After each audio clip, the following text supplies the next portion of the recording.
पैसाको अभावमा कतिपय जीवनका महत्त्वपूर्ण कुराहरू खरिद गर्न नसक्दा ग्लानि हुन्छ। जस्तै जीवन पैसा थियो भने बाँचिन्थ्यो, बचाइन्थ्यो। महत्त्वपूर्ण सम्झना बोकेका जोडिएका भौतिक कुराहरू पैसा थियो भने तिनीहरूलाई आफूसँगै राखिन्थ्यो। त्यस्तै धेरै कुराहरू छन्। आफ्नो जीवनमा चाहिने सिपहरू सिक्नको लागि पनि पैसा चाहिन्छ। यिनीहरूको अभावमा ती कुराहरू पाउन नसक्दाखेरि चाहिँ पैसाको महत्त्व त्यहाँ पनि थाहा हुन्छ। तर एक किसिमले सोच्दा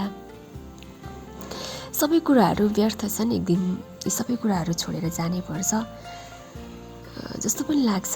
तर बाँचुन्जेल चाहिन्छ, जीवन चलाउन पैसा चाहिन्छ नि।